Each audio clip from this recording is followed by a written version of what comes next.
Your touch shatters me to pieces. I'll give you 100 reasons why you should stay at my place tonight.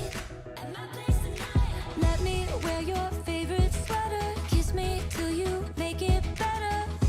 Laughing with you is my favorite high. I wasn't prepared for you to change my life like that. I'm happy and scared that I found something that could last. I never wanna let you go. Yeah, I don't ever wanna know a life without you, baby. Ooh, I always wanna hold you close. Yeah, I don't ever wanna know a life without you, baby. Ooh, yeah, I don't ever wanna let you go, let you go. Let you go, let you go. I never wanna let you go. Your lips are the taste I'm craving. Every minute I'm replaying. How do you know just what I like? Just what I like. I wasn't prepared for you to change my life like that. I'm happy and scared that I found something that could last. I never wanna let you go. Yeah, I don't ever wanna know a life without you, baby. Ooh, I always wanna hold you close. Yeah, I don't ever wanna know a life without you, baby. Ooh,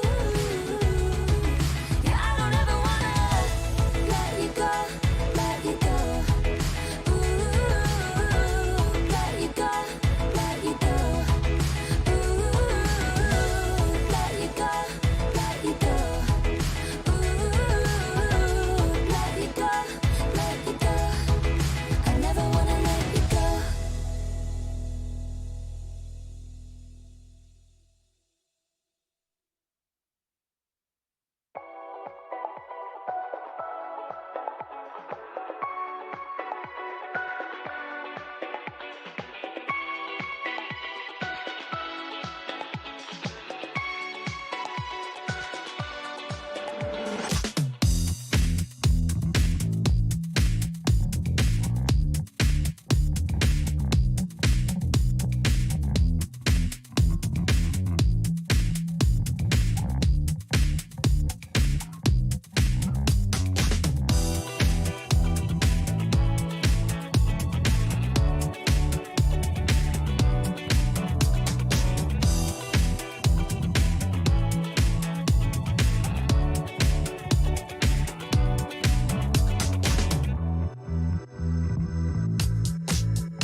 An act of kindness you don't see every day was caught on camera in Independence. This is such an awesome story.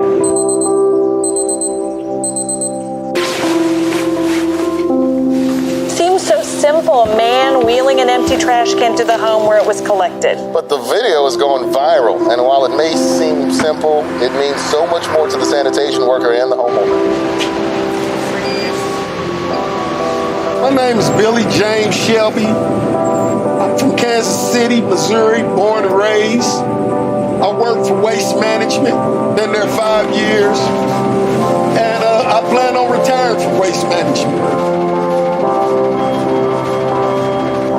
Every day you find yourself doing something different. You're not sitting in an office or stuck in no building. So in that regard, it's very different. I want people to know that trash workers, we take pride in doing our job. I feel like I'm invested in the community as far as keeping it clean. And I think that goes a long way as far as people appreciation. I learned through doing this job how friendly people can be. Once you deal with them on a weekly basis, you see the best of people. Smiles are contagious. I love it. Maybe a year and a half ago, an incident happened here. A lady fell and hurt herself pretty bad, and I actually was here and was able to assist. When I heard about Billy and Opal, I thought it was outstanding. I think it really was an opportunity to show some of the incredible things that our folks do every day that get unrecognized. How you doing, darling? Hey! You staying out of trouble? I was doing my regular route. I dumped the trash across the street, and I noticed Opal came to get her trash, returned her trash can, and she was walking up here, and she must have tripped in this little hole, and she fell backwards and hit her head. So when I seen her fall, I knew she was in trouble, because she immediately started saying, I'm gonna die. And I come over here and I took my jacket off because it was cold outside, and I put my jacket over her. And I was telling her, you're not gonna die, you're not gonna die. And then I called my boss, of course, and he told me just wait till the police come and explain to him what had happened. The following week I come by, when I dumped her trash, I just told myself, man, take her trash back up. Now, I'm not gonna allow that to happen again. She's an elderly woman. So I just started taking her trash up from that point forward. Next thing I know, I'm on TV. So the ring footage came about because I do often check anytime Mom has movement in the front of her house.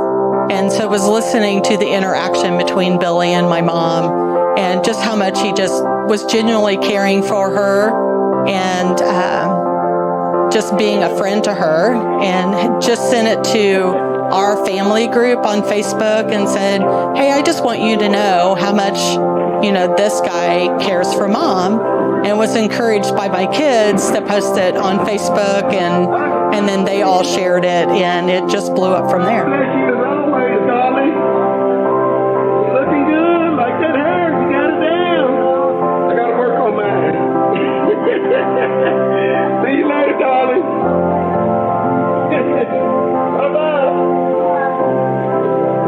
We're so fortunate to have somebody like Billy in our community that's watching out for our elderly and everybody else. I feel like I was just doing something I'm supposed to do as a human being. I know it makes my mother proud.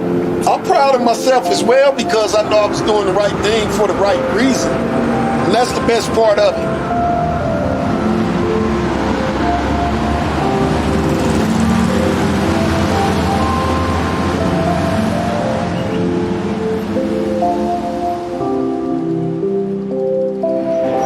I just want to make tomorrow better than today. And hey, today's been pretty good.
Welcome to our Waste Management Sustainability Forum and to the 2021 WM Phoenix Open Tournament, the greenest show on grass.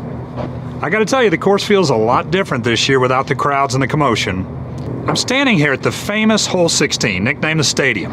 And every time I walk through that tunnel, I feel like Russell Crowe in Gladiator. This is the most popular spectator spot on the golf course. Typically, this is the rowdiest site in all of golf. And I gotta tell you, I miss the noise and the energy, but I think we'll be back there next year with the big crowds and the huge stands.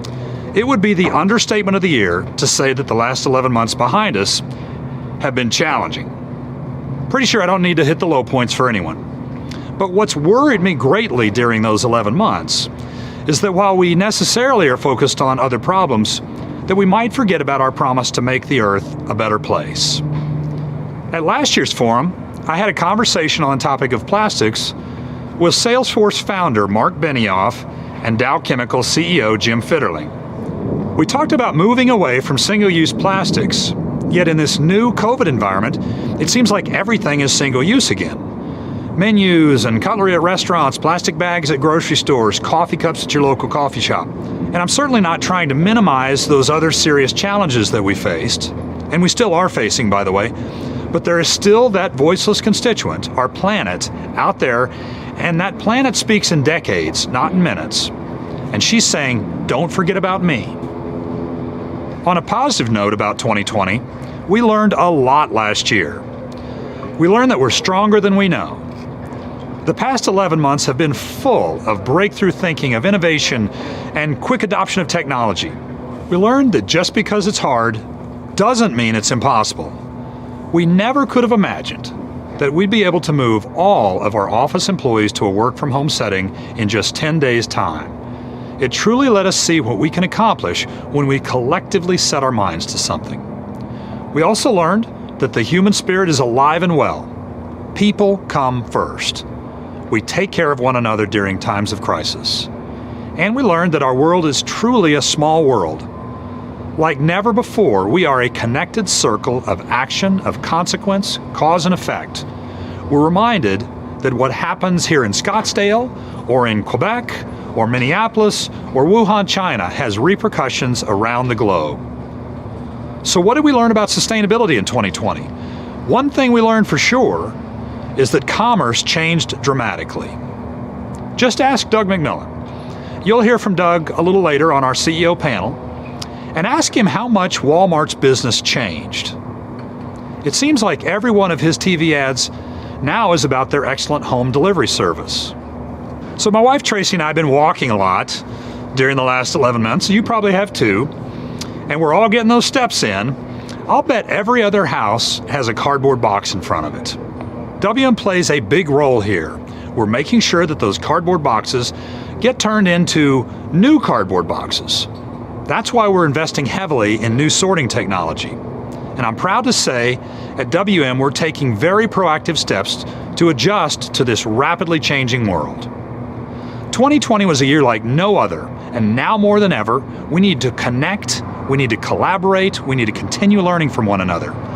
Honestly, that's the purpose of this forum. When we come together, breakthroughs happen. Let's talk about people. So a quick trivia question for you. How many of you know the pseudonym for the WM Phoenix Open? It's known as the People's Open. Our partners at the Thunderbirds coined the term, and I think it says it all.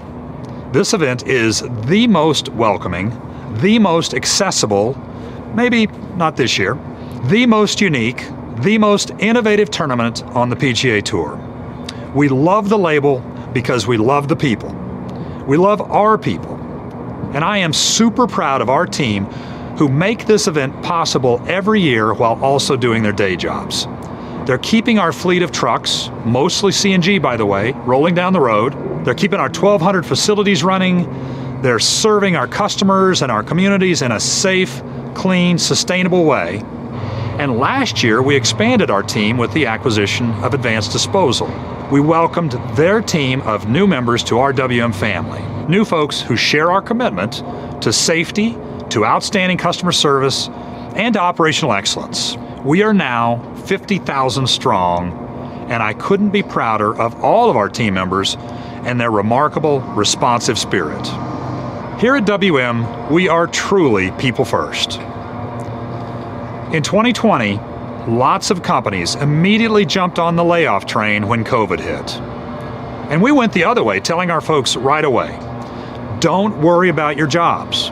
The last thing you need to worry about is providing for yourself or for your families. I will never forget watching TV on the night of Saturday, March 21st, and actually getting pretty worried watching that television program and thinking to myself, if I'm worried, what are our people thinking? And overnight, it became abundantly clear to me and to our team that we truly have to put our people first. We never took our attention off our primary focus of people and safety, and we adjusted to changes in our services and market conditions. Our employees never took their focus off our customers or off each other during COVID, and we had some of our highest attendance rates and lowest turnover rates ever. Putting people first puts our ideals into action. Here's a positive upshot of 2020. We saw a heightened appreciation for those working in jobs deemed essential, like our own technicians, equipment operators, drivers, and route managers, and that recognition is long overdue and well-deserved. None of us want to imagine a world without the services that our industry provides. No question, we are essential. Now, as we finally break through into 2021, what will keep driving our people-first culture? Trust, respect for one another, inclusion and diversity? It'll be all of those, and on that front, we've set two aspirational goals for 2025. First is to achieve ethnic diversity that reflects the U.S. workforce. And second is to lead the industry in female representation at all levels. When you look at our board of directors, 5 out of 8 of our board members are either ethnic or gender diverse. When you look at our SLT, we've gone from being 5% diverse when I joined the team in 2012 to 33% diverse today. I think that's fantastic. We've made great progress. But in addition to our board and our senior leadership team, we strongly believe that the diversity of our entire management team should reflect the diversity of the communities that we serve. But if there's an area that I'm most proud of, it's that WM has been taking important steps towards increasing inclusion and diversity since I've been in the job, well before the tragic death of George Floyd. And we've now started to extend our commitment to inclusion and diversity beyond our 4 walls. We're just beginning our work with an organization called the Concordance Academy. They've got a wonderful mission to dramatically reduce reincarceration rates through their holistic reentry program. We'll give you more on that later this year. But let me talk about our Innovative Employment Pathways program, which is well underway. It's such a great win-win program. It addresses 2 parallel challenges: labor shortages within our industry and underemployment facing millions of Americans. This pilot program has been fantastic. The potential for real change is so exciting. Check out this video. My favorite part of the job is when I get to interact with the community. I want them to feel comfortable seeing the waste management trucks come in, knowing that their city is going to be taken care of.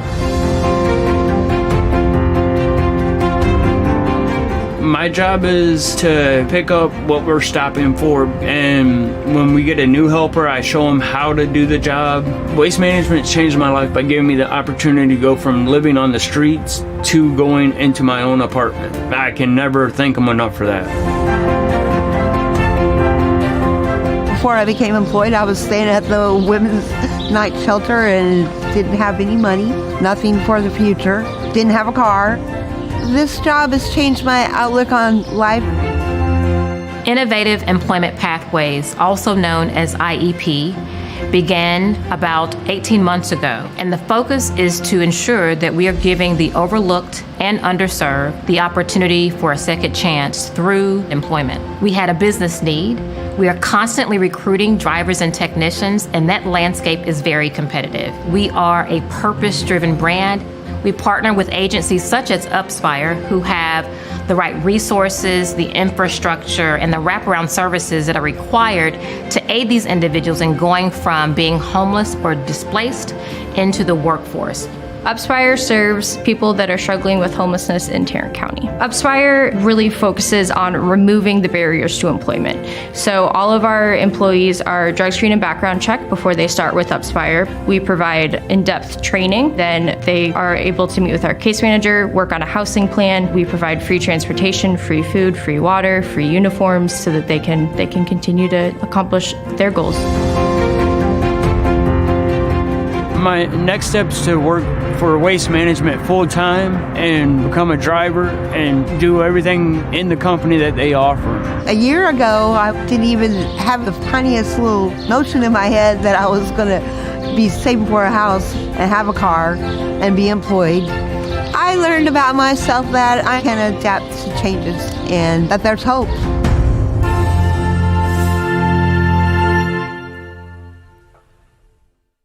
As we continue to build programs together with partners like Upspire and people like Kelly and Michael, we really believe that innovative partnerships like these can help us chart a new course to literally change lives. And guess what? It creates a new pipeline of talent for WM. People first always. But let me say this.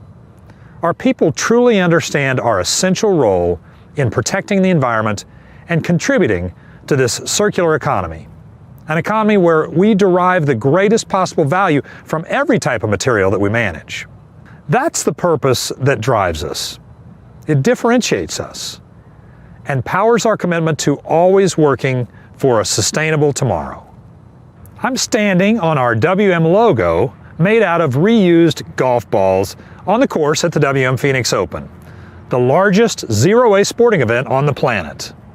Actually, for 8 consecutive years, the WM Phoenix Open has been recognized as the largest zero-waste sporting event in the world. In partnership with the Thunderbirds, with tournament vendors, and the PGA Tour, WM leads operational efforts to divert 100% of waste through recycling, through composting, through donation, and through energy recovery.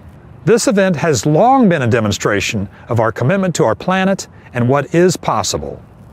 While 2020 was a tough year overall, it was a good year in terms of our environmental contributions.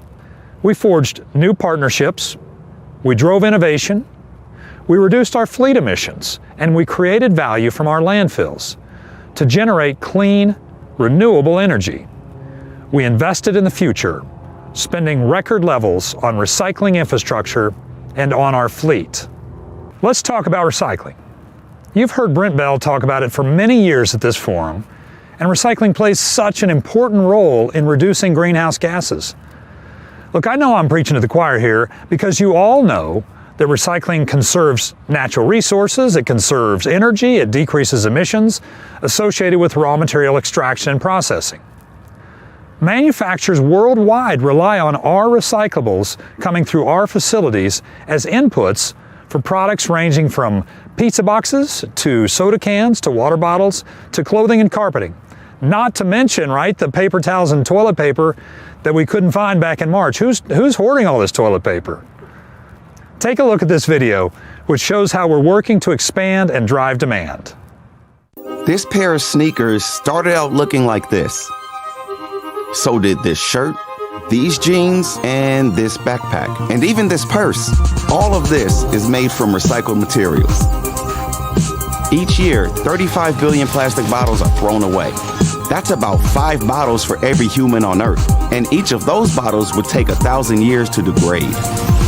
WM and Reprieve have made it possible to transform over 20 billion bottles into amazing things we use every day.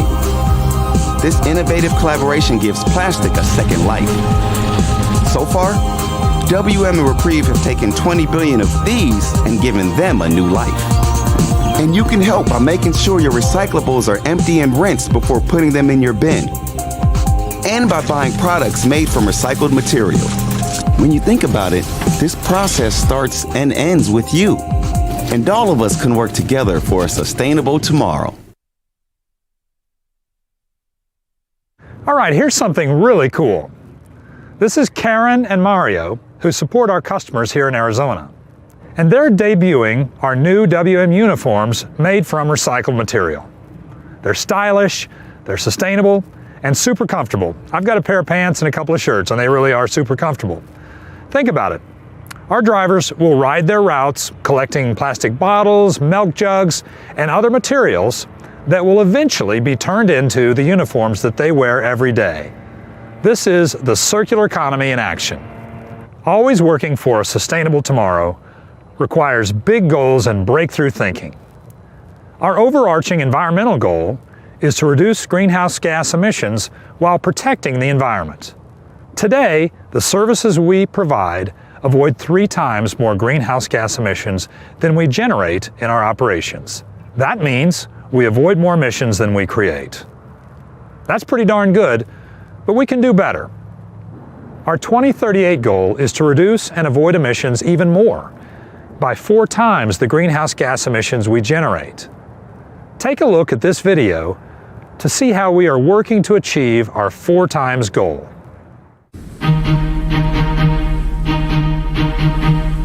This is a WM landfill. And what happens here might surprise you, like renewable energy production.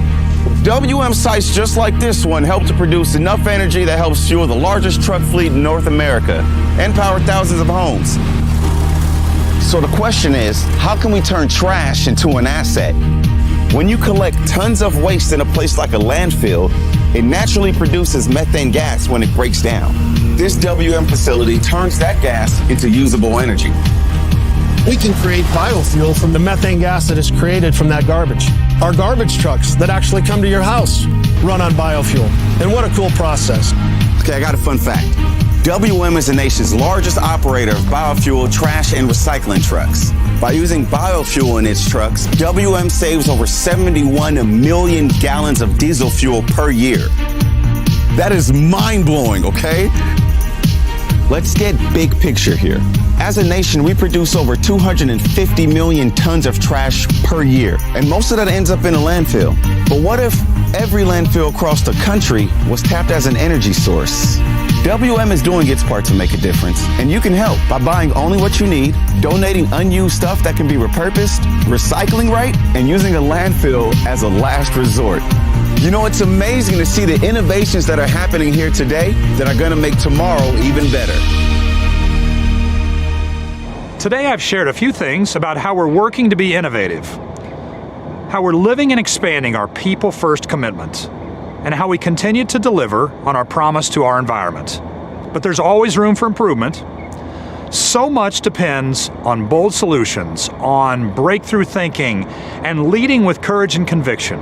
When I look at 2020 in a positive light, we learned a tremendous amount about how to lead during a crisis. So to finish today, here are a few truly inspirational quotes by great people about leadership, about change and innovation, about selflessness during tough times, and I'll start with a quote from Mother Teresa. She said, "I alone cannot change the world, but I can cast a stone across the waters to create many ripples." A quote from Dr. Martin Luther King Jr., who said, "Life's most persistent and urgent question is, what are you doing for others?"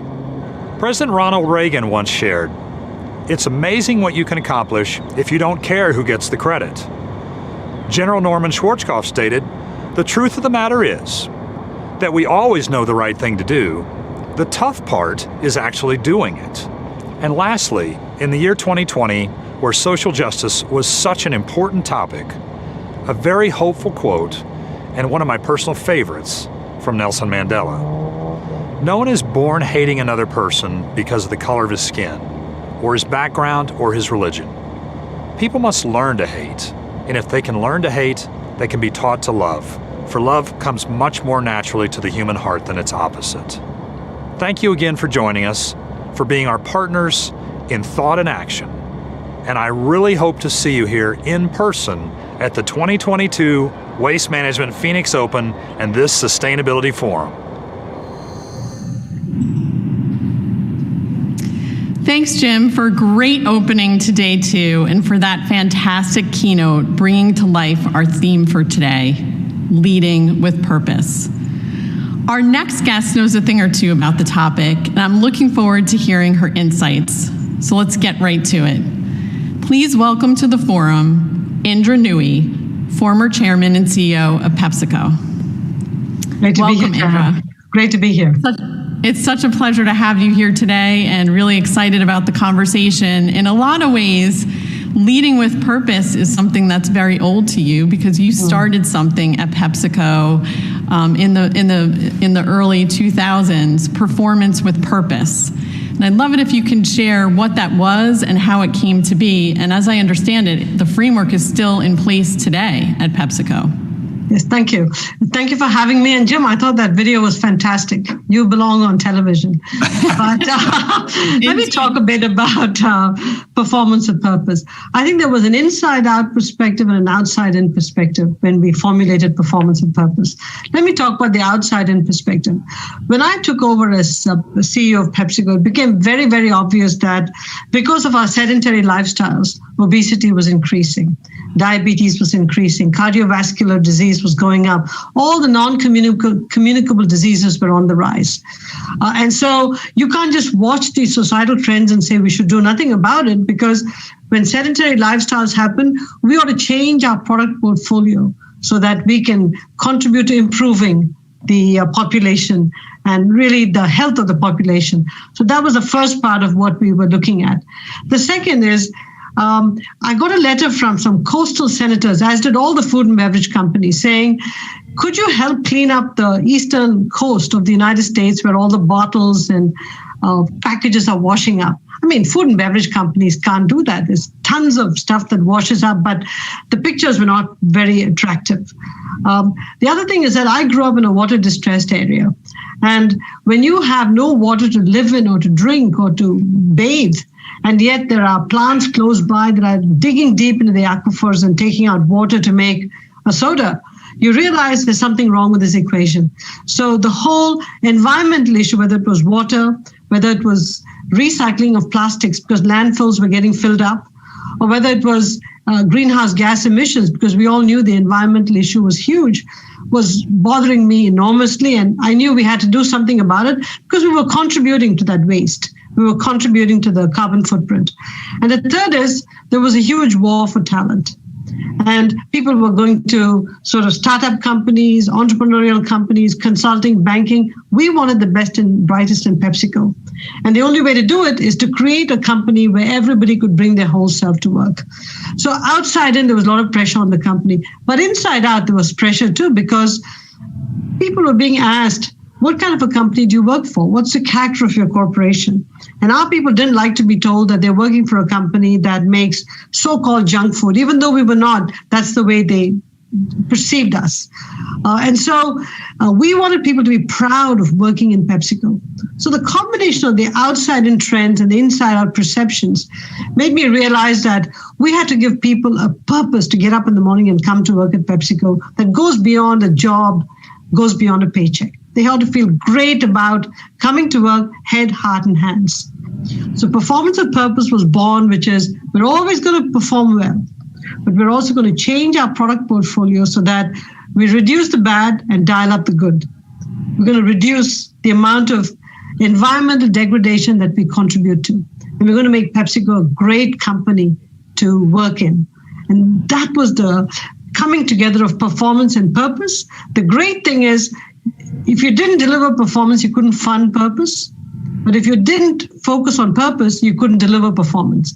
So performance with purpose changed the way we made money, not give away the money we made to some corporate social responsibility program. And that's what made PWP so powerful inside PepsiCo.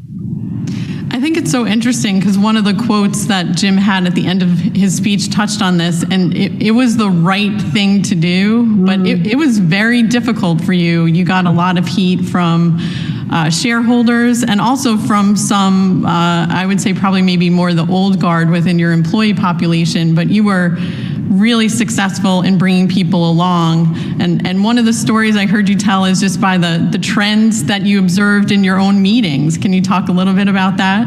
Yeah, it's interesting. within PepsiCo, everybody drank in the 90s. Regular Pepsi, regular Mountain Dew. That used to be in the meetings that we were holding, several bottles and cans of those. By the time 2000s rolled in, they were drinking more Diet Pepsi and Diet Mountain Dew. And then by the time 2006, 7, 8 rolled in, they were drinking more Aquafina. So I'd stop the guys and say, hey guys, has your eating and drinking habit changed somewhat? And they say, oh yeah, we're drinking different stuff. So my point is, if you are eating and drinking different stuff, why do you believe the consumer is not changing? The very reasons you're changing is also the reasons consumers are changing. And it's not just PepsiCo. This is an industry-wide change. The other big trend, which I think when you're in the trenches, you forget, is most of the growth was being taken away by little upstarts who are all sort of focused on the health and wellness. And you don't realize how much of the growth they're taking away until you really focus on them. And to me, that was even more bothersome because, when you're already in a slow growing category, because, consumer products only grows with population, and these little upstarts take away all your growth, you cannot grow fast at all. You can't grow as fast as you want to. So I knew that we had to change. We had to become agile, we had to become nimble, we had to become health and wellness focused, so we had to make the changes. Now, here's the irony of it. The old guard who fought me themselves had changed their habits. The external critics that fought me themselves had changed their habits. But they kept telling me, don't worry if I've changed my habit. Your job is to keep selling what you're selling. I go, I don't understand this lack of alignment between your life and a livelihood. I just don't understand it. So I think this is where, and change takes time, Tara. Change does not happen overnight. The fact that I had lots of critics meant I was on the right track. The fact that my board supported me meant that I was on the right track. It's such an important conversation because in a lot of ways, everyone's talking about 2020 being this watershed moment to really drive change, thinking about how we're going to rebuild our economies, and certainly climate change, which we talked about yesterday, was a key theme. But you touched on something related to people and wanting to feel a part of something. And I want to touch on a big announcement last week.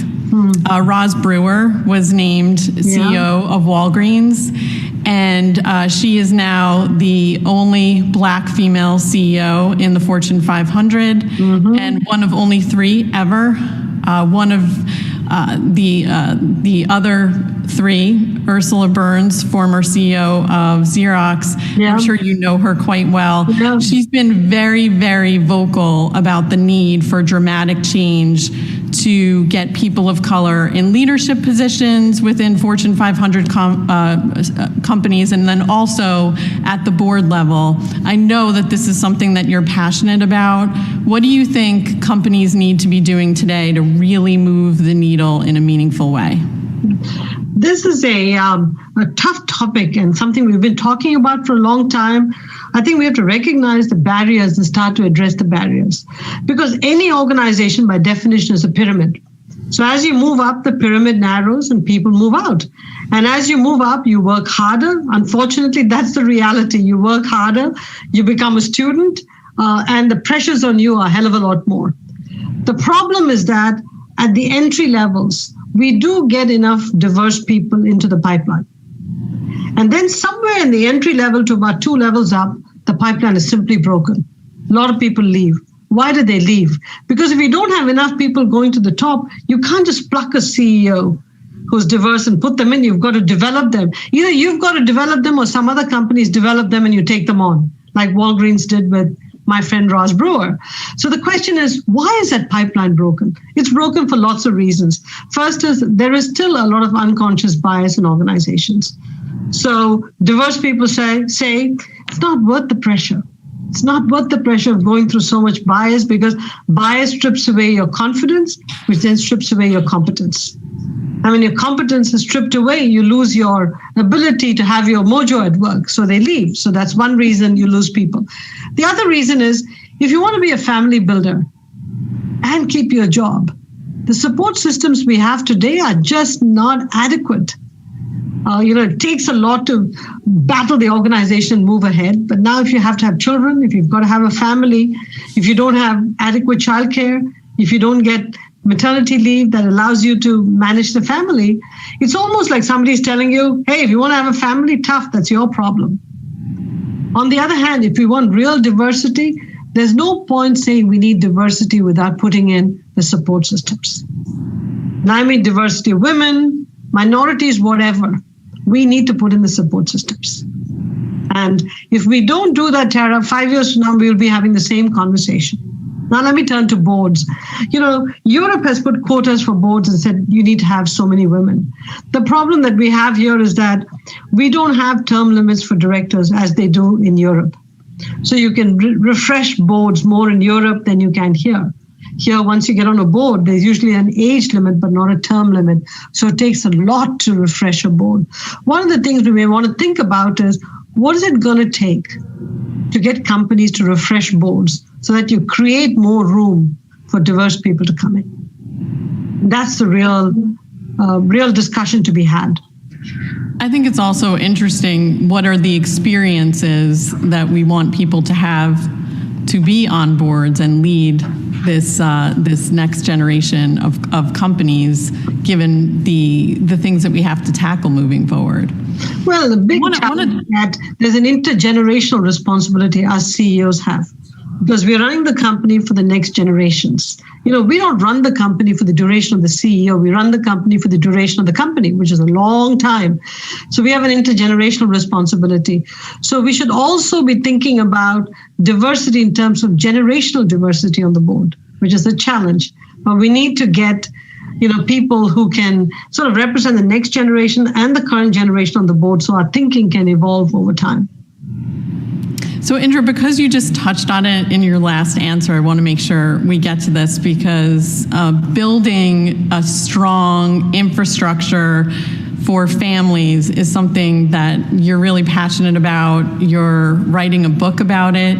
Can you tell us a little bit about what you're trying to share with the world on building strong families? Because you've been so generous over the years with your rich personal stories about your own experience. I love the story of your daughter protesting a desk leaving an office because she had slept under it so much. And while we can all chuckle about that, there's many challenges that families are facing, and they were front and center certainly in 2020.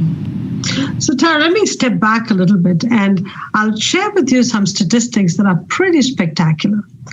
70% of high school valedictorians in the country are women. More than 50% of the top grades out of all colleges are being gotten by women. Over 60% of the professional degrees are gotten by women.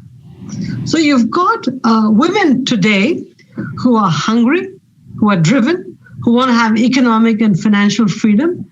And they are, really amazing contributors to the economy. Okay?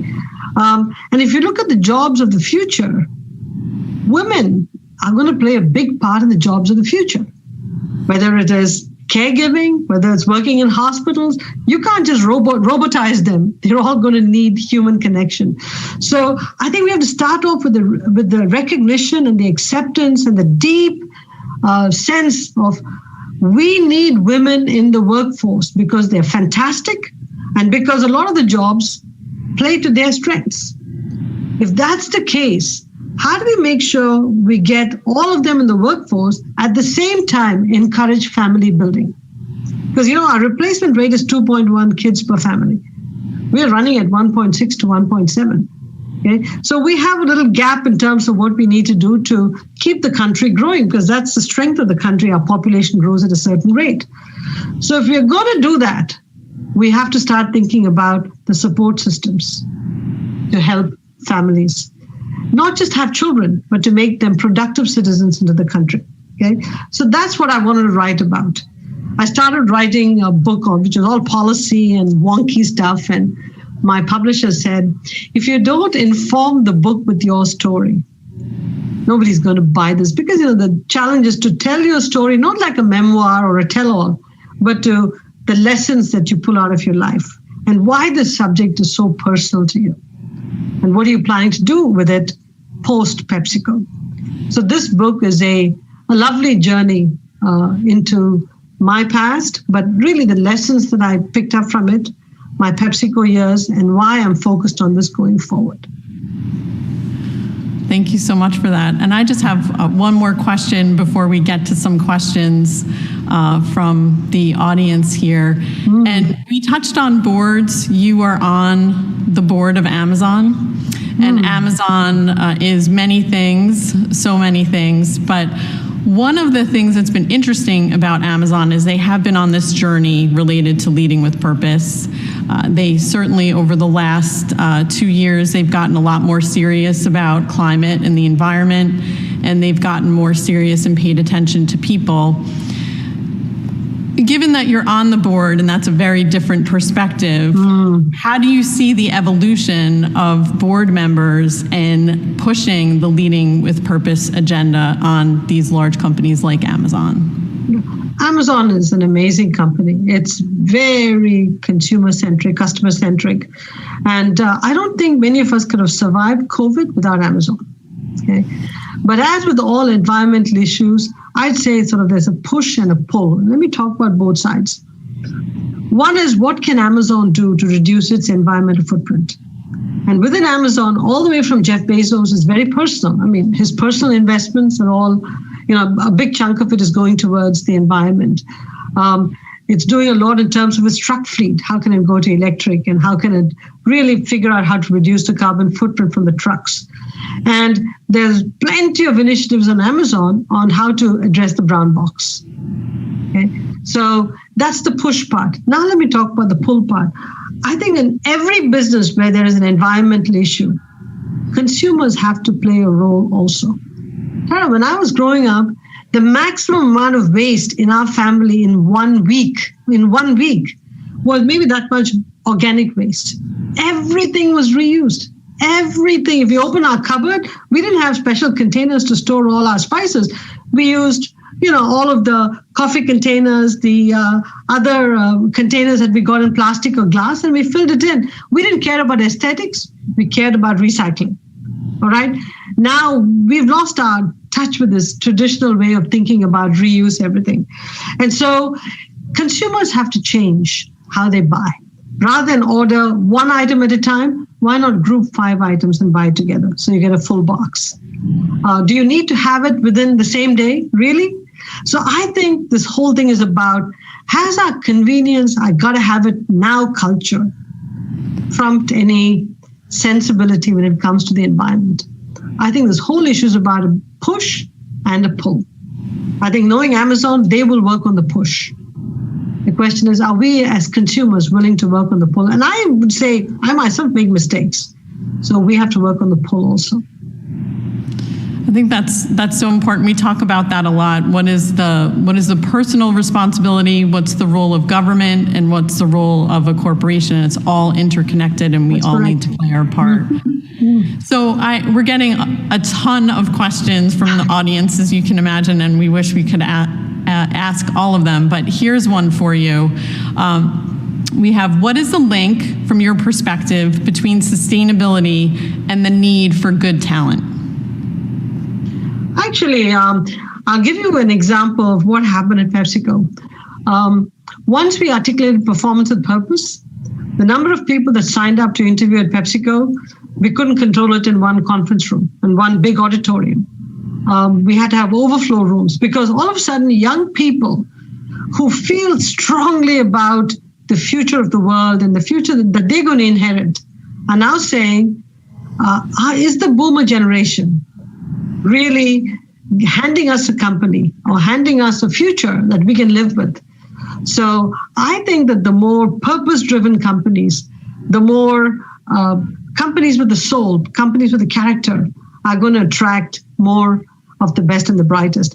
I think there was a time when banking, consulting, the high-paying companies were sort of the in thing. Now I'm seeing that people want to go to startups. Of course they want to make a buck, don't get me wrong, but they want to do something that changes the world for the better. They want to work for traditional companies where the business model is changing for the better. So I actually think without a deep sense of purpose and without articulating it in a way that makes sense, we're not going to get the best and the brightest. And without them, we won't be able to be successful. Any company. I love that. Companies with the soul.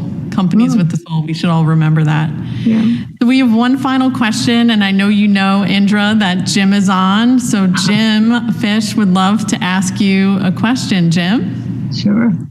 Thanks, Tara. Hi, Indra. Thanks so much for joining us. This is great. It's great to see you.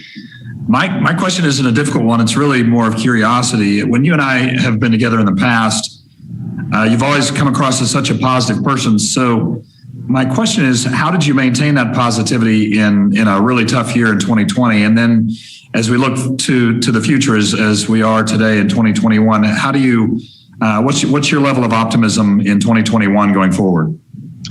2020 was a tough year for all of us because, COVID was the first time 3/4 of the world went into lockdown simultaneously. I've never seen so much of a country like the United States. It's never gone into lockdown in my lifetime. So it was scary. It was not just confusing and upsetting. It was frightening to see so much of it shut down. So there was lots of room for pessimism. On the other hand, I was also the co-chair of Reopen Connecticut after COVID. So I knew there was a path out of this. So my optimism was born out of the fact that if leaders stepped up and said, yeah, in the face of all this pessimism, we can craft a path to a better future. If we put our country first, our citizens first, our people first, our state first, our communities first, we have the power and the ability to craft a path to a better future. I think we have to stop putting personal interests, political interests in front of our citizens and communities and our people and the desperate situation they were in. And, as leaders, we have profound power, Jim. We have profound power. We don't realize it.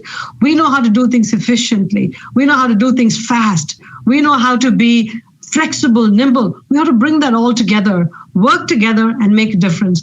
And because I was in this Reopen Connecticut task force and we could convene and make things happen, I saw two things: where things were not working and where things were working.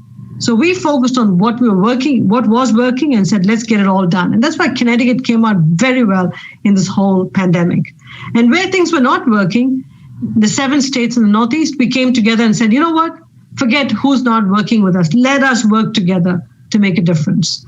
And so I think if you have a can-do sense of attitude with a must-do sense of responsibility, optimism is the most likely output of that. Yeah, that's great. Thank you. Pleasure. I love that. Can do, must do. We all need to remember that.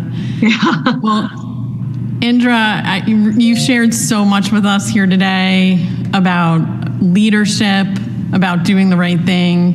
And I loved what you shared also about youth and making sure that there's a seat at the table for them at our corporations moving forward and in the world. They truly are the future, and we're going to be exploring that later today. So thank you again. We really appreciate you being here. It's been wonderful.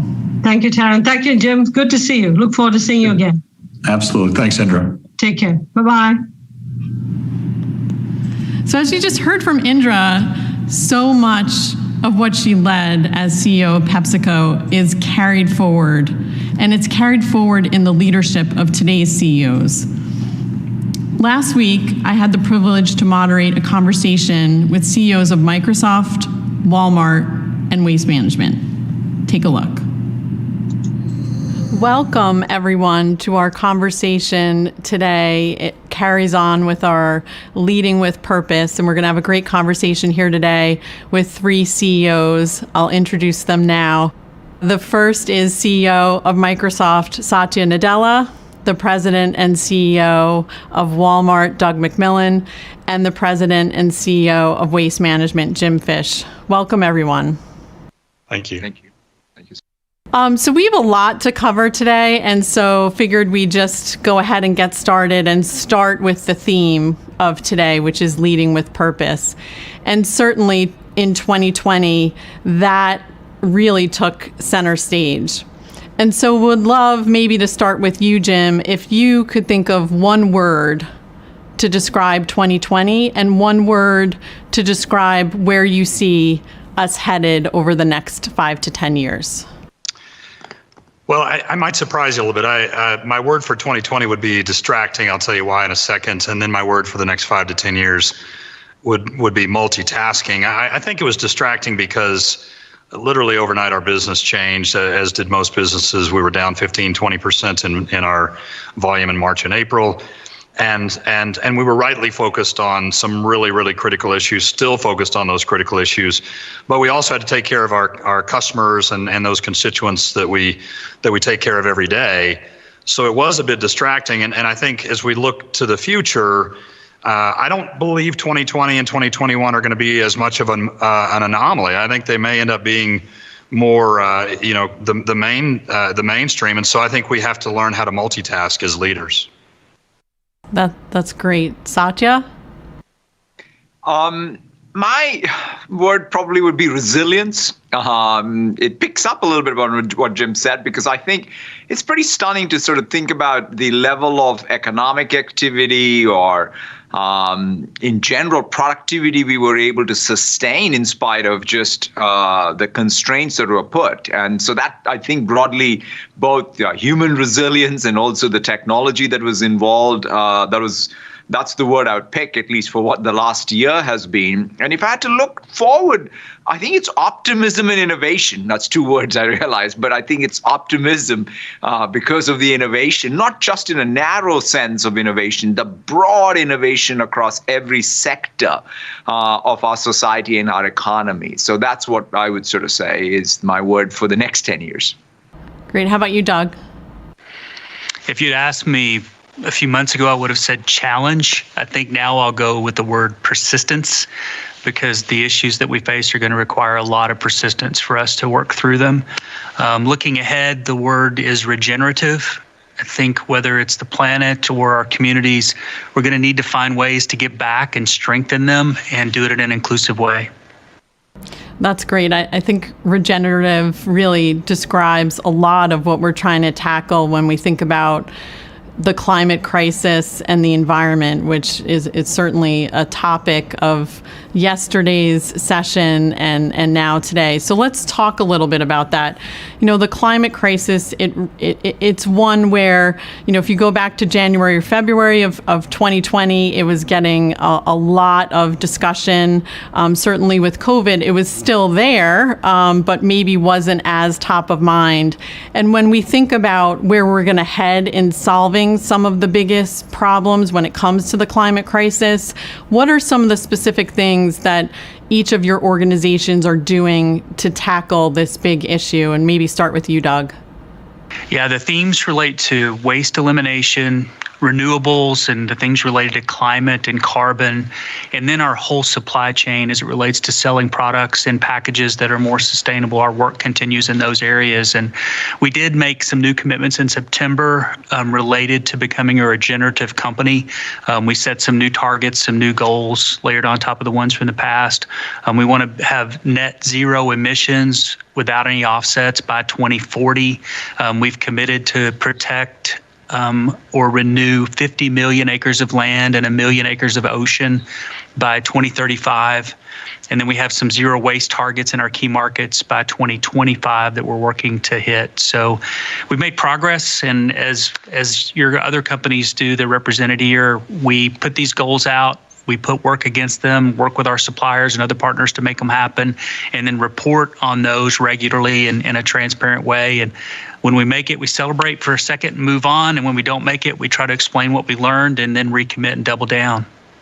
It's interesting, too, because what you touched on in there is collaboration, and your business is so heavily dependent, too, on the supply chain, and Walmart certainly makes a big impact there, not just within your business, but there's certainly a halo effect. We try to take advantage of that in a positive way, and our supplier base is willing, ready, and able. I mean, a lot of them are already like-minded. And going back to the work that we kicked off in 2005, we had a bunch of suppliers jump in then.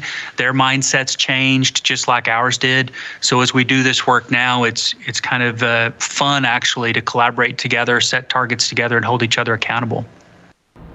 What about you, Satya? In fact, we started 2020 before, in fact, the COVID crisis, with some very bold commitments around carbon. And, 1 year in, I feel that we're making good progress, whether it is about being carbon negative, in our case, by 2030, or being water positive, zero waste, also developing this planetary scale computing platform. Of course, Microsoft is one participant here, and I think Doug talked about it. It will take all of us to do our part and in our ecosystem, and that's pretty much our approach. If you look at it, even in fact, last week we talked about how we purchased 1.3 million metric tons of carbon removal this past fiscal year across 26 projects. But the interesting thing is not just what we did. We took all of the processes there, the RFPs, and just open sourcing it. So this is a way for us all to share the best practices as we march towards, I think, what are bold goals across all of our organizations. And it's going to take all of those efforts together. Absolutely. Absolutely. And I think, there's a thread here, given what Microsoft does, to the connectivity thread that carries through. Jim, how about you? Well, for us, as you know, Tara, sustainability is such an integral part of what we do every day. So it's an opportunity for us as I look at it. And you're right, the climate is a crisis.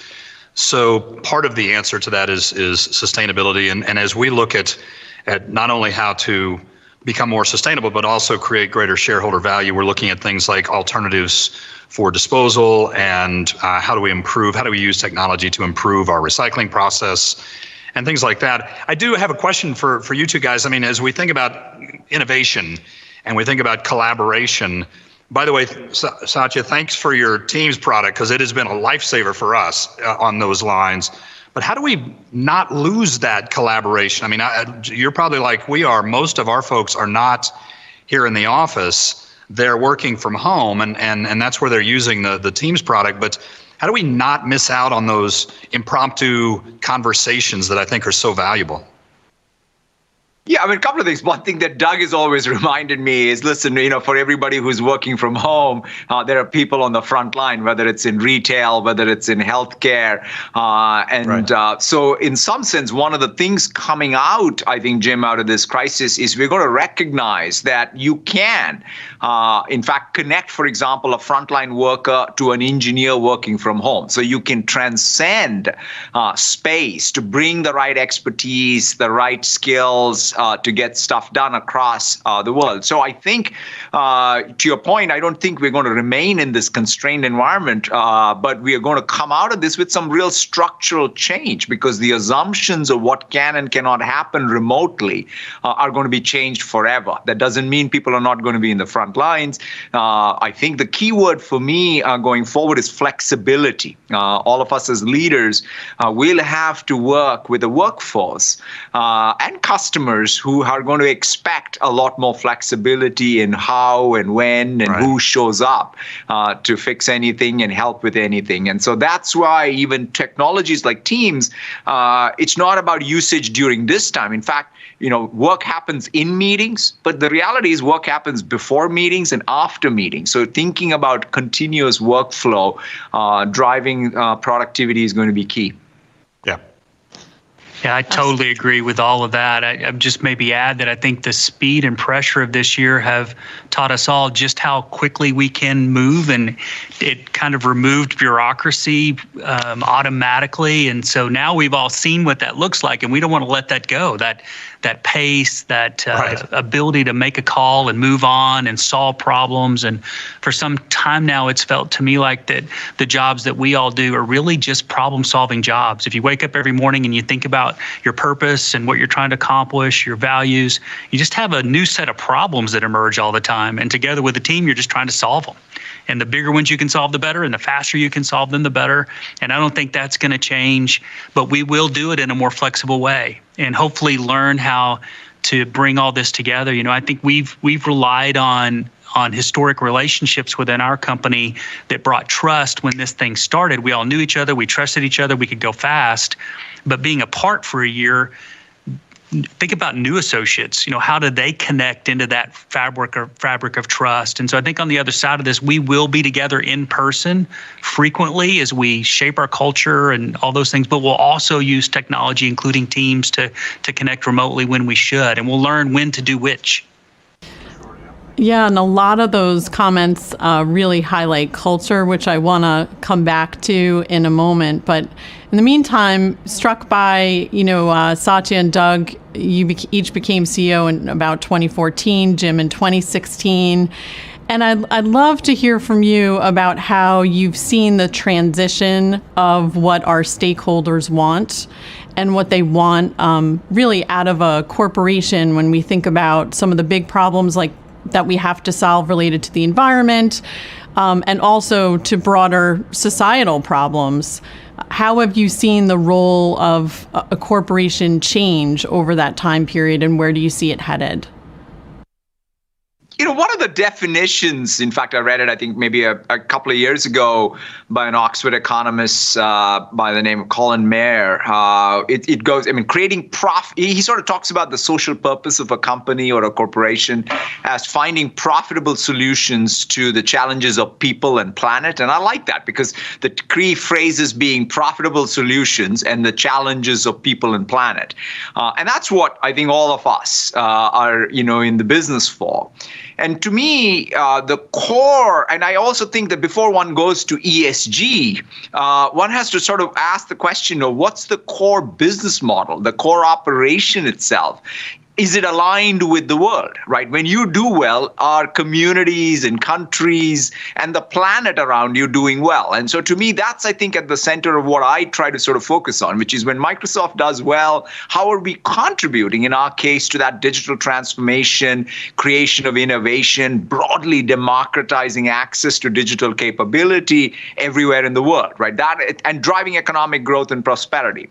And of course, I think Doug referenced this and Jim talked about this. I think going forward, though, in order to solve some of the big challenges out there, we also need to make sure that economic growth is more equitably distributed, right? And you can think about it as all industries, or you just can't have a couple of companies on the West Coast of the United States or the East Coast of China. It has to be much more broader economic prosperity.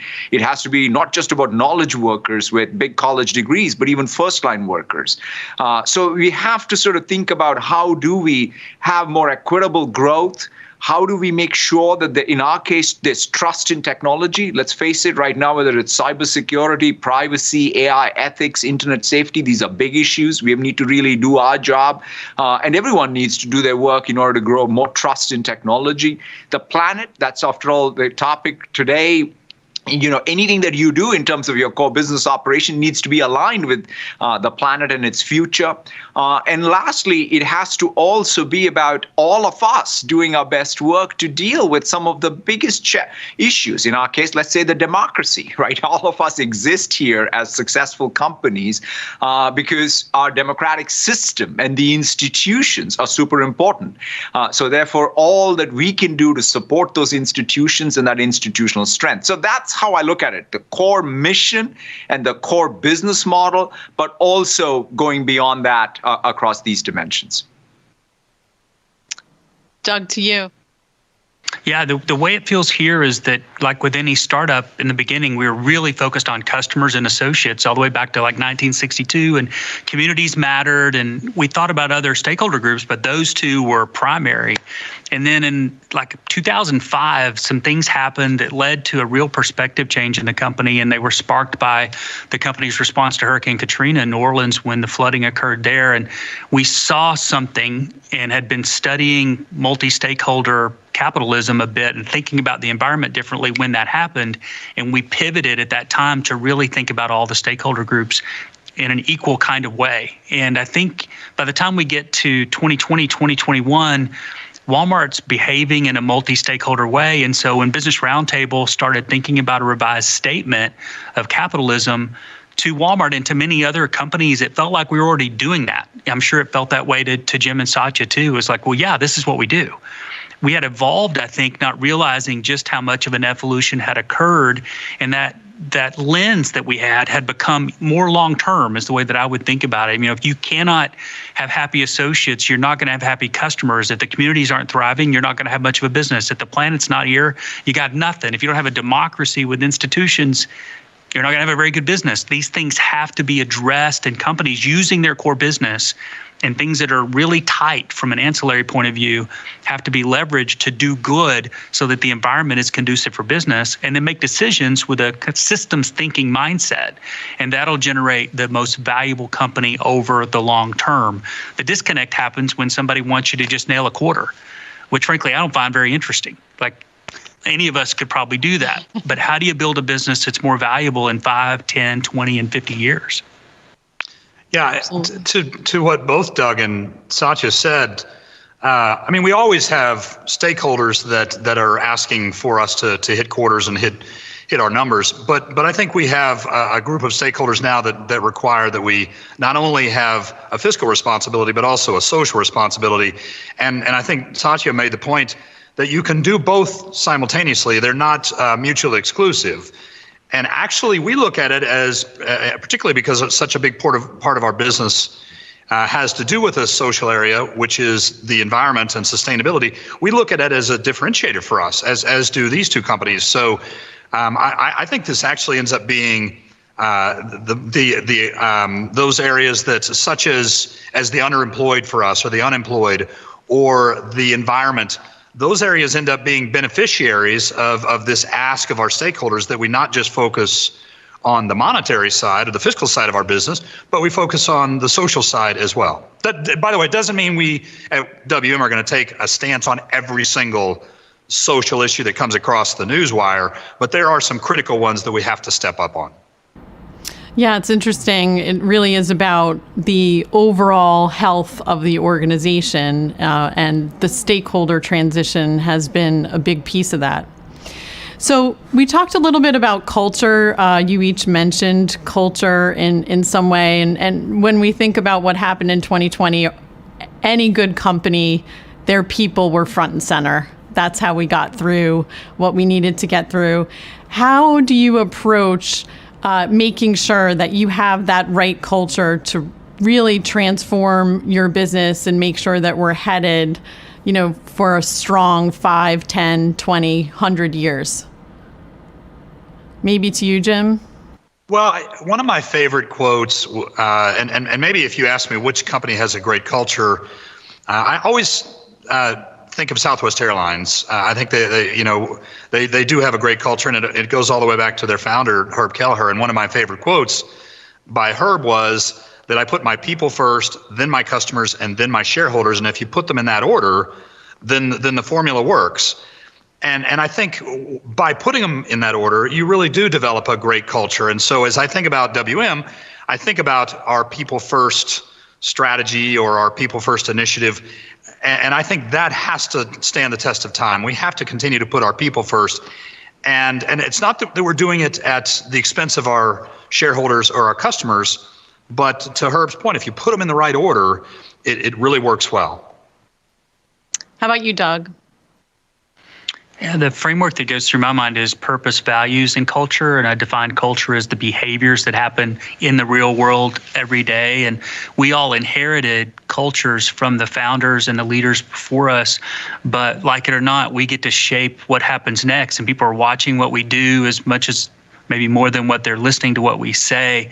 And so we need to model what we want the output to be all the time and reward it, celebrate it, tell stories, refresh it, and aim it at the strategy of the company so that it helps carry you to where you're trying to go. And that's the fun part of it, is that these are people businesses. I mean, Satya's in a technology business, but I bet you tell you he's in the people business because it's the people that build the tech. We're all leaders of people. And so this behavioral question's a big one.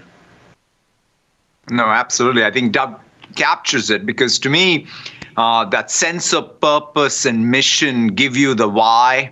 And then the culture gives you the how. And then, of course, that helps you get a lot of other things like the what of the business, the strategy and the execution. But without the why and the how, the chances of you getting a lot of things right are going to be low. And so that's been a lot of my focus even, and Doug said it, which is, as a successful company taking over from people who have more had founder status at the company, I had to sort of, as a mere mortal CEO, get much more focused on reinforcing that sense of purpose and culture as first-class things. And quite frankly, I must say, now close to 7 years, I'm much more, I would say, enlightened to the importance of what Doug said, which is ultimately we're all about, it's about people and their lived experience every day, feeling that it is aligned with our mission and our culture. That's great. Well, we have time for one more question, and I thought I would bring forward the theme of the overall WM Sustainability Forum this year, which is breakthrough.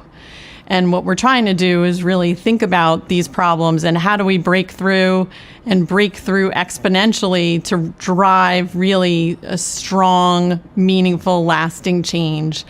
And so when you think about the environment and some of the problems that we have to tackle, perhaps you can just share with us what you see as sort of hopeful and optimistic in your words, Satya, as your word for the next 5 to 10 years. What do you see in the next 5 to 10 years on the horizon for the environment? For us, for example, the place where we need to just make sure that we're doing the very best work is in our data center and the data center designs, so that we can be all of the things that we aspire to be, which is carbon neutral, carbon negative, zero waste, and water positive even. And we have some new designs which are now in Northern Europe, which we are very, very excited about, and we want to propagate that broadly. And beyond that, though, we even have invested our capital towards an innovation fund. We're looking for great partners in there. Carbon removal is going to be one of the big areas we're going to be tracking. Recently, we are working with Climeworks, which where they are really having they have a plant in Iceland around carbon removal that's showing a lot of promise. So we are doubling down on that. In Asia, we are focused, and working with Southeast Asian clean energy facility to accelerate their their deployments in some of the carbon removal and other technologies. And overall, I'd say our goal would be to be able to look for any technology that speeds up our own transition to clean energy, but also more broadly, any carbon recapture could be the big breakthroughs. But we'll look broadly around what breakthroughs come through. Great. Doug?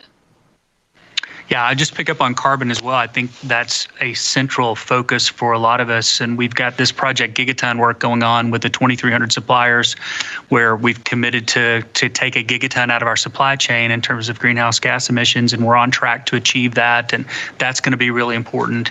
I think bigger picture, the fact that more and more people care about this subject is really helpful to us. And we have a big challenge, if you think about raw materials through to the customer, to design the entire supply chain in a way that is more sustainable without raising prices. A lot of Americans are under pricing pressure, of course, and they don't want to pay more for something that's more sustainable, and most of the time they won't. So we have to think through the engineering of the entire supply chain to figure out how to remove that trade-off so that the item that's of most value to them is also the most sustainable item. So one of the things that gives me optimism is I think that more and more people care about this issue. They're more engaged, and that pressure is a healthy pressure that when applied to retailers and suppliers will generate an even better outcome. So I love the word optimism. It's one of my favorite words, and some people have described me as being an optimistic person. I take that as a huge compliment. I am optimistic. 2020 was a tough year for everybody, but I am optimistic.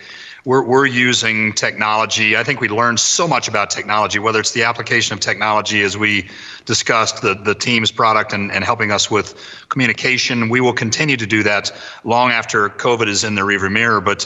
But I think the application of technology on the sustainable side of our business, whether it is carbon reduction, whether it's improving the yields of our recycle plants, all of those are areas where we can apply technology and where we can really learn lessons from 2020. If we come out of this year without learning anything, then shame on us. And I think we have learned a lot, and it's thanks to collaboration with companies like this. And so I just want to finish again with thanking both of you for joining us. I think Satya, you actually have earnings today, which is amazing that you were on today. But thank you very much for doing this. And Tara, I'll turn it back to you. Yes, thank you, all three of you. And I know our audience feels the same way. I think we're hopeful and optimistic about the future because we have the three of you at the helm of some of the largest corporations in the country and the world. So thank you so much for your time and your insights. Jim, before you go, we have some questions from our youth audience. Here you go. Hi, my name is Gitanjali Rao, and most natural resources are finite, and usage is only increasing, causing some of the environmental harm that we're already seeing. So while we've made some excellent strides in pivoting to conservation, recycling, and education, we still see some massive leaps in innovation to recover from the damage that we've already done. Looking ahead, how are you investing in technologies, namely nanomaterials, quantum computing, biotechnology, etc., to reduce the environmental impact of the products we use and the services we consume? Thanks, Gitanjali. Great question. I think you should be on our next earnings call asking questions. As far as the investment in technology, we're making significant investments in technology. We're making investments in anaerobic digestion technology. We've got 4 plants now spread around the United States. We're also making investments in advanced optical sorting technology that will improve the yield out of our recycling plants. We're excited about the prospects for all of these investments in technology. And while they may not be to the level of nanomaterials, I guess, we do believe that there's significant opportunity for investment in technology in our space. Hello, my name is Nancy Nakinati, a second-year master's student studying sports product management at the University of Oregon. My question is for Jim Fish. I've come to understand that sustainability is a global effort, and I appreciate how loud and grounded it is in the US. Are there any collaborative efforts with other companies outside the US? If yes, can you talk about these actions? Thank you. Thanks, Narki, for your question. We've got 3 big multinational companies represented in this year's forum, specifically Walmart, Microsoft, and PepsiCo. And so part of the way we impact the entire world, even though Waste Management is really just a North American company, it's the purpose of this forum, to have a conversation and that then results in a call to action for big companies that can make changes, lasting changes across the world. And those 3 companies, along with Waste Management, can help to do that.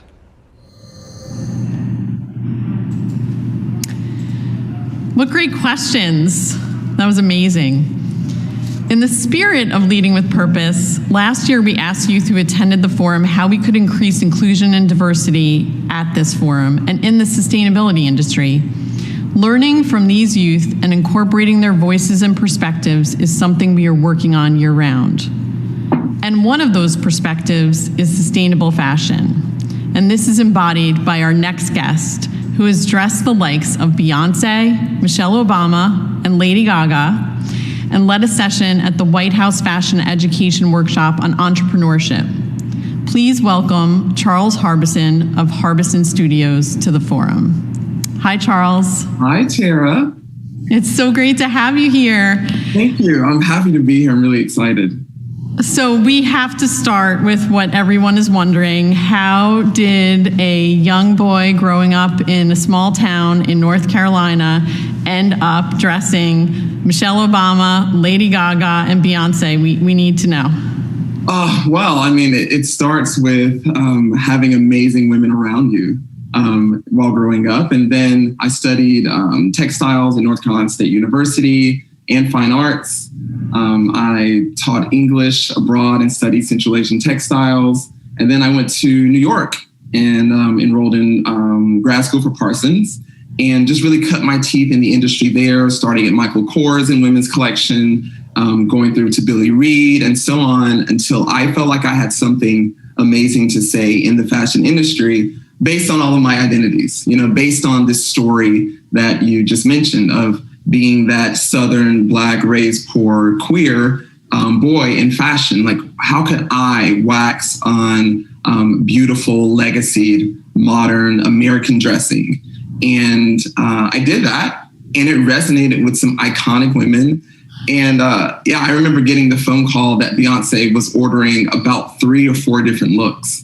And my life just changed in such a quick moment. And I'm so grateful to her and to every iconic woman, all the way through to my best friends who I dress for their weddings, and the women who want suits for, important meetings in their lives. They're all important to me. And I'm just super grateful that it all happened. I can't imagine what that the aftermath of that phone call must have looked like wherever you were. There was probably a lot of screaming going on. Amazing. Lots of screaming, lots of obvious yelling, and the team and I were like, there were tears. And this is before the clothes were even made, right? This is just getting the order. So it was amazing. Sure.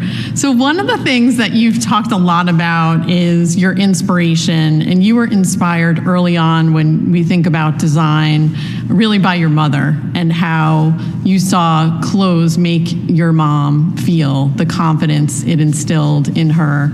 Can you talk a little bit about that? Yeah, definitely. I think, culturally, dressing is a really important part of the lives of so many of us. We apply it to not only to work, but to church, to special occasions, to special events, to iconic moments in life. So there's something about getting dressed that allows us to present ourselves in a way that is, we're more confident, we're more centered in ourselves, and we present the best of ourselves to the world through dressing. And I saw that happen with Mom. We grew up blue collar. She was a blue collar worker. And then on the weekends, she would just transform into this magical, elegant, more confident version of herself. And I think subconsciously, I want to replicate that for women, men, anyone around the world, that through the process of putting on and garbing themselves in the things that I make, that they'll feel like a better version of themselves and go on to do better, more iconic things in the world. Yeah, and being better versions of ourselves means connecting with the environment and sustainability. And you did that early on, that there was that strong connection growing up in a rural area in North Carolina. Can you talk a little bit about the connection that you had from an early age? I know this inspired you in your formative years to connect, culture, design, and the environment, and what that means for sustainability in your designs. Of course. Well, the environment was my playground. That was where I discovered not only things about the world, but things about myself, being outside and doing things like lining up rocks and creating creeks in the yard, traveling through the woods to visit my best friends who lived on the opposite side of like a small forest. Like, this is how I lived my life. And I saw my grandmother, she would shuck corn on the front porch and I'd do it with her. She'd take me through to strawberry patches. And I just definitely came to love the earth as a playground and also a point of inspiration. And then I then decided to apply all of that to fashion. And I never understood why it wasn't important. Like, why was there not a through line from the environment to these pieces that I made? There's a through line from the environment to the table, Especially growing up, we were definitely farm to table people. Today, we purport this idea of farm to table in every area of our lives. We see the environment applied to furniture. And we see it obviously in the materials that are used in the things in our lives. So I was thinking, why can't we then apply that to the one activity that we all do quite artfully every single day? And that's dressing.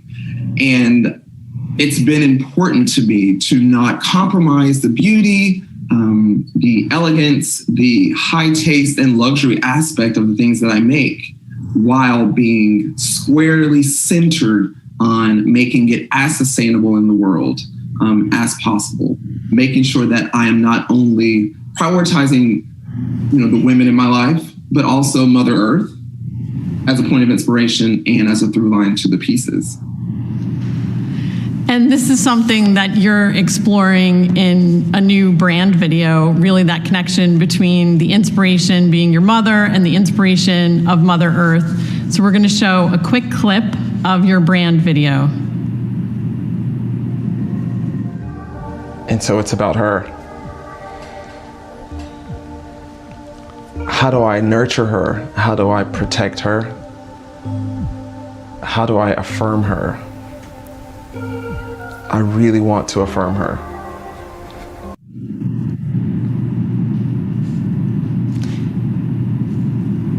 That was great. And we'll have more of that available. We'll show you how you can view a longer version in a little bit. So connecting the sustainability thread, you likely saw our CEO, Jim Fish, his keynote today, and there was a big component related to the circular economy and taking some recyclable material and converting them to their next best use.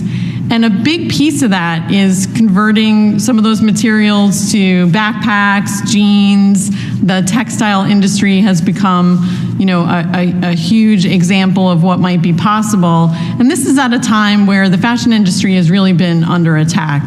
Fast fashion, water usage, equity. So tell us a little bit about this partnership that you now have with Banana Republic, where you're going to be designing sustainable designs for that brand. How did it come about, and what is the platform? Well, justifiably, fashion is under attack, right? It needs to be vetted from this perspective. We're really late in doing so in a comprehensive, really targeted way.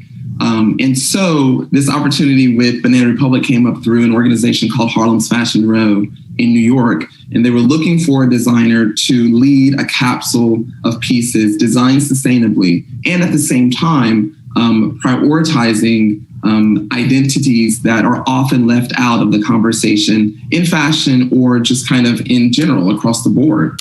And so with that, we've designed this coterie of pieces that we are sourcing sustainably, which my brand Harbison has always done.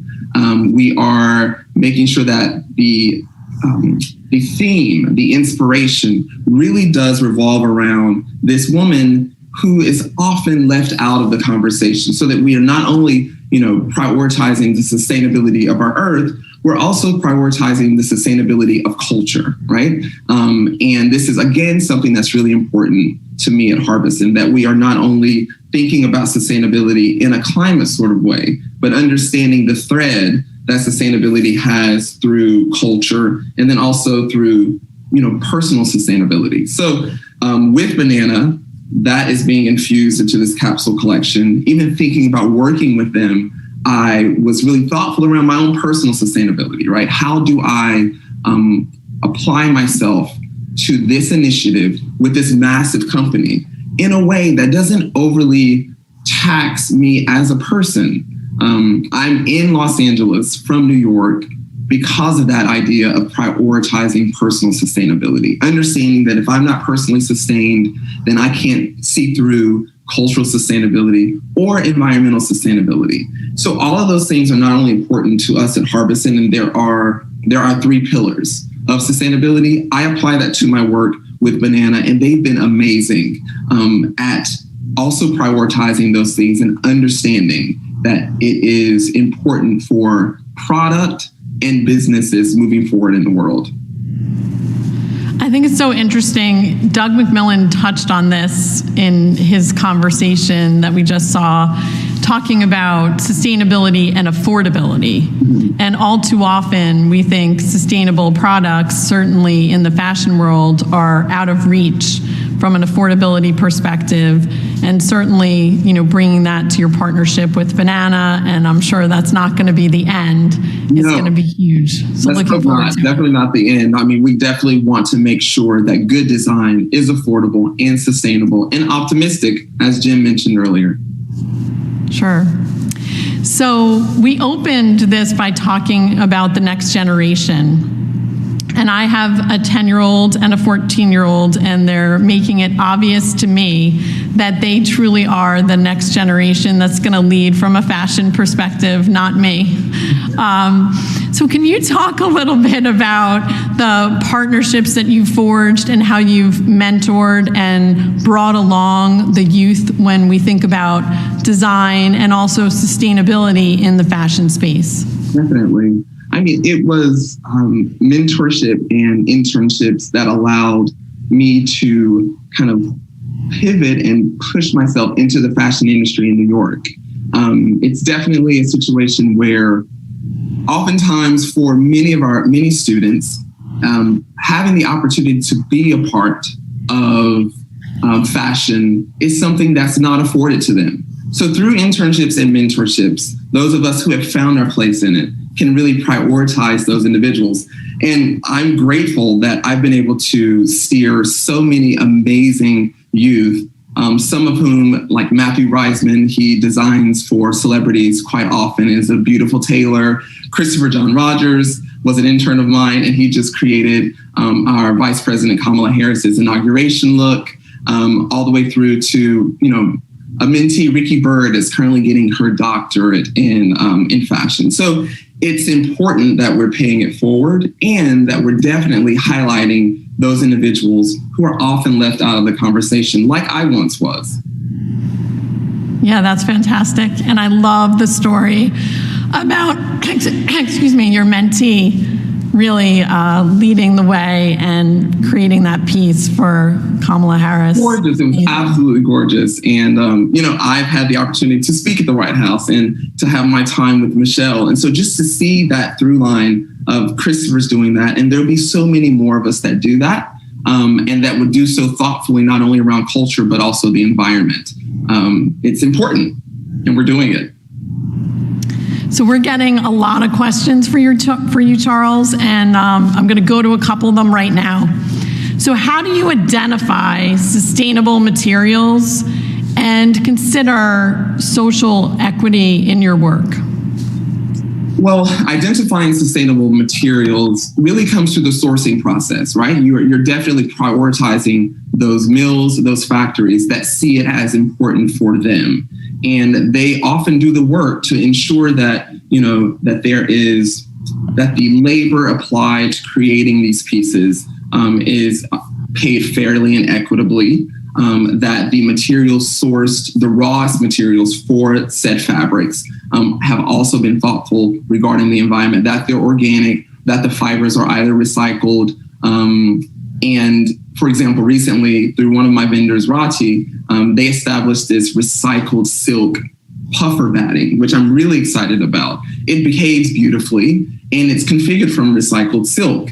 And these are ways in which we're able to infuse it into products so that the customer doesn't feel like they're compromising the quality, the beauty, and the excitement that fashion is supposed to bring to you. We can't allow them to feel as if they are taking a hit when it comes to the emotional pull that one has to fashion. Fashion is supposed to be romantic and it's supposed to entice you. And we can't allow those things to disappear when we are adding sustainability to the project of fashion. That's a great point, and it's something that one of our other viewers asked about. How do you integrate it in the creative process? Because you got to really think about it at the front end. How do you integrate that at the front end of the creative process? Well, it really is not that difficult. It really is a matter of, at the sourcing point, I love this color, I love this fabric. There's no reason why I can't achieve this color and this fabric in a way that is sustainable, right? There's no reason why I cannot find a fabric that'll perform in this gown, or a gabardine that'll perform in this suit in the same way that a conventional one does, but that is sustainable.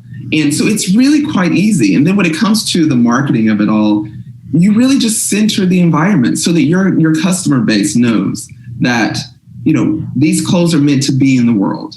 And so you show them in the world, and you show them in the world that you want to allow to persist. You show it at the beach, you show it in the forest. It's a way of communicating to your customer that the earth is important, buy accordingly, and save accordingly, and perform accordingly. And you can do so beautifully. And that's what we seek to do. Charles, we heard Indra talk a little bit about the push and pull. So there's what you do within your organization, but what is the pull from the consumer? And I'm sure this is something that you've had to talk a lot about with the folks from Banana. What are you seeing as that pull for sustainable products and sustainable fashion? Well, honestly, the pull that I'm seeing from customers is they are wanting to be acknowledged, right? So the period of time where we could present certain archetypes of beauty, and the customer base would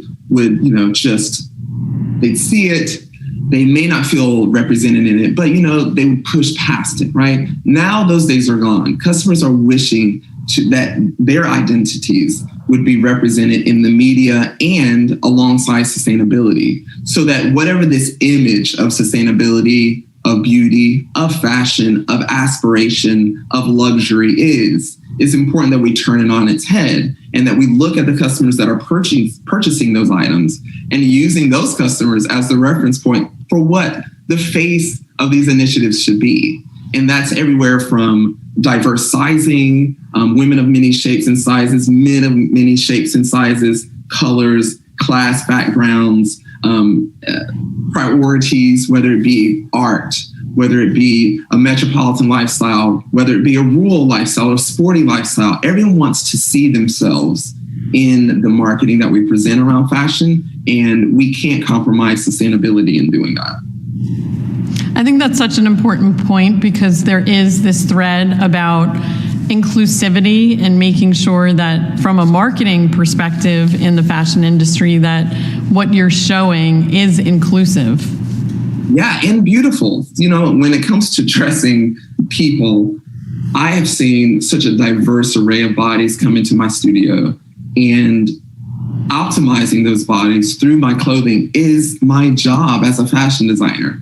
So I shouldn't overly, stratify what the image of fashion is when I'm in this studio and I'm dealing with all kinds of bodies and I find them all beautiful. And when they leave me, I want them to know that they're beautiful and that they feel beautiful. Well, Charles, this has been fantastic, and your spirit is beautiful. That clearly comes through, and it came through in this conversation. And I know we're all looking forward to seeing your collection soon at Banana, and we'll be looking out for that. Wonderful. Thank you, Tara. I have loved my time with you. I really appreciate it. Thank you so much. So like I said, be sure to check out Harbison Studio's new brand video, and you can see him on Instagram live today at 5 p.m. Eastern. Links are shown on screen and also posted on our speakers tab within the forum website. So before we leave today, let's take a page from Charles's playbook. Virtually raise your hand if you're wearing an item made from 100% recycled material. I am. That shirt, shoe, jeans, or hat has a second life because of you. Imagine a world where the end of a product's life is considered before it even hits the production line. We're challenging students to think sustainably from sketch to store to street and back again. Take a look at what's on the horizon. Have you ever thought about what resources go into creating your favorite fashion? How much energy it took to get it to your closet? Where will it end up once you're done with it? What if all clothing was designed with intent, with the environment in mind, from conception to creation to the end of its life? We believe we can do just that. If you are a designer up for the challenge, we've got one for you.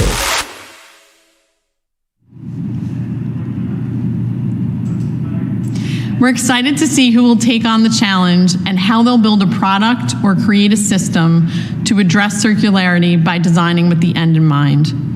Later this spring, selected participants will embark on a journey to develop and present creative solutions at the 2022 forum. To find out more, go to the link on your screen.